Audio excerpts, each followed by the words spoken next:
Oh, hello there. Welcome to the Guertena Art Gallery. Welcome to the world of Guertena. We truly thank you for attending today. We're certainly holding an exhibition for the great artist Louise Guertena. We hope you deeply enjoy the art of the late Guertena, whose creations carry so much mystery and beauty. Don't you agree? It's a pleasure to meet you. I'm so happy that you came today. We haven't had many visitors so far, so it is great to see people are interested in the work of Guertena. May I ask where you came from today? Wow, you've traveled quite far.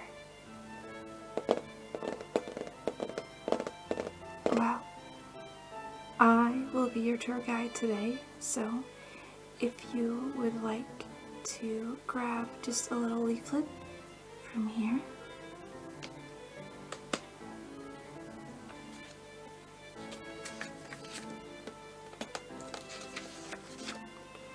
Then you can read along while I'm talking, or you can take it home as a keepsake, whatever you fancy. Now, if you'd like to follow me, I'll begin the tour for you.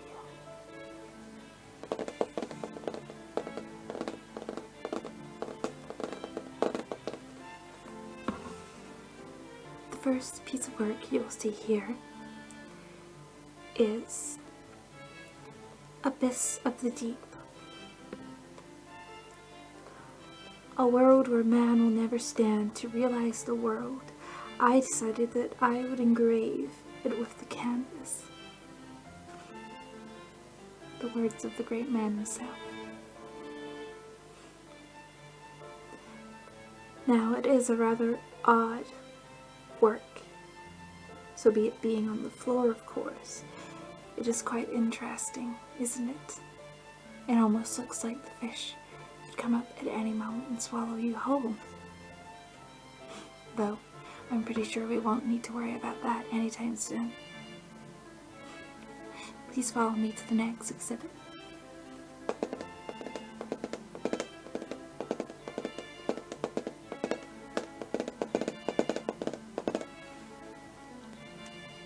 The next piece that you'll see here is titled A Well-Meaning How. It's rather breathtaking, isn't it? This painting depicts a red figure who appears to be a mother, seemingly scolding a blue figure who appears to be her child, while the blue figure practices piano. This image is set against a dull lavender background, surrounded by a black interior frame and a yellow outer frame. Presumably, we believe the painting receives its name from the fact that many people dislike practice, but the results would usually prove to be beneficial, such in this case as a mother is telling the child to practice the piano. Although the child may not enjoy it now, in the future, it could behold many possibilities for him. But that's just our intake of it. Please follow me to the next exhibit.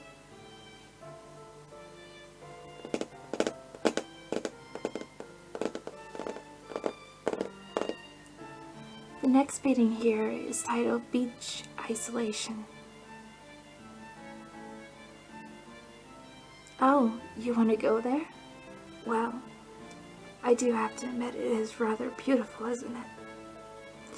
This painting depicts a beach setting and it's surrounded by a light brown frame, which offsets the colors quite nicely, if I do say so myself.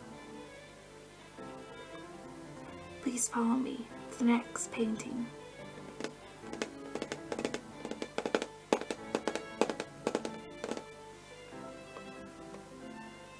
Here we have Bitter Fruit. It depicts a still life of a grapefruit sitting in front of a pomelo on a blue space. The image is set against a black background surrounded by a silver frame.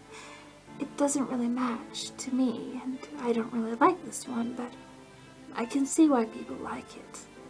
It's one of his more realistic pieces. Follow me and I'll take you to the next one.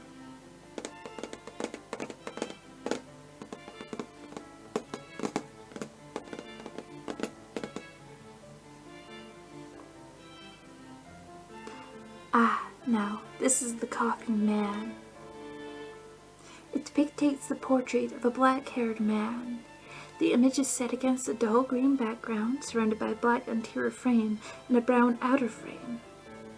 Now, there are many rumors about this painting, including that, well, many people say that when they walk past it and no one else is in the room, you can hear a vague cough come from it. Though, we can't prove that now, can we? Please, follow me when you're ready.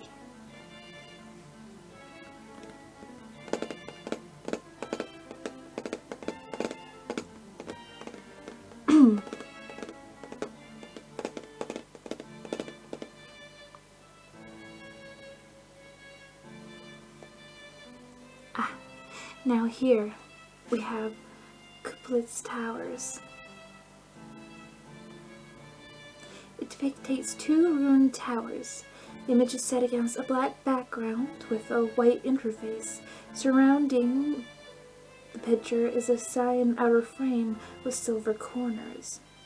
Now, this one is more of an adventurous piece, I guess you could say, by the late Guertena, and no one really knows what it means, though many do believe it has something to do with his late wife. Such a sad tale, but no time for that. You're here for the tour, not for a sob story. Please follow me.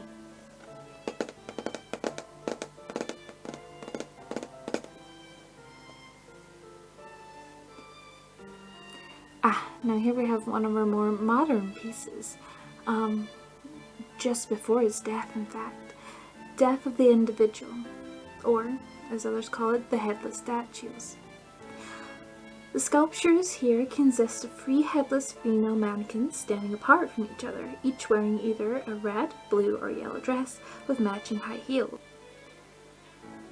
Now, death of an individual is a rather potent statement, we could say that much, and it shows his views of how, even though these mannequins are different in a sense, they're all the same in another. Follow me to the next piece.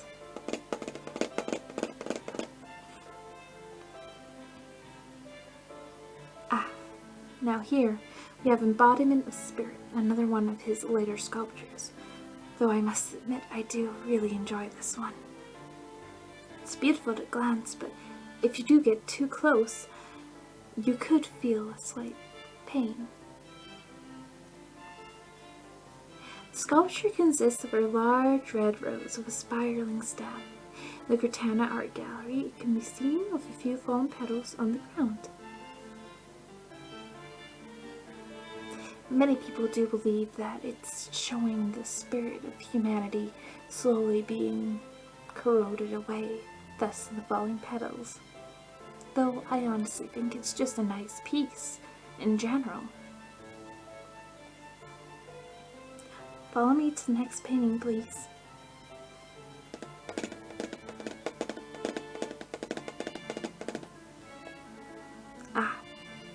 Here we have Fusion. Now, Fusion is, again, a bit like Death of the Individual.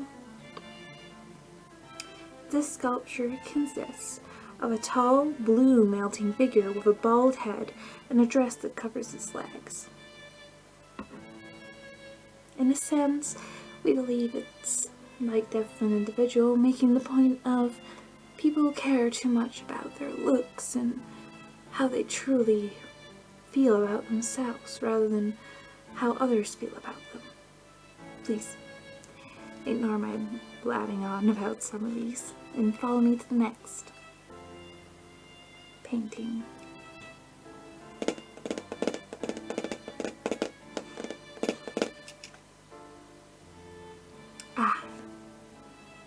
Now this is a interesting one.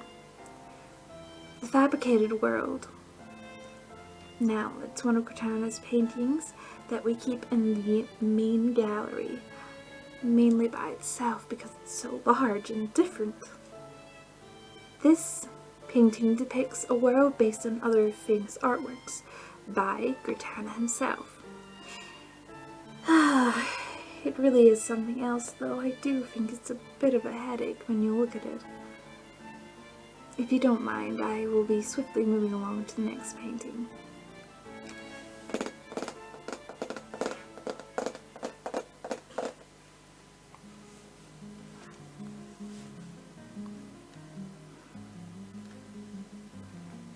Once you go in, there's no going back. All your time here will be lost. Do you want to jump in?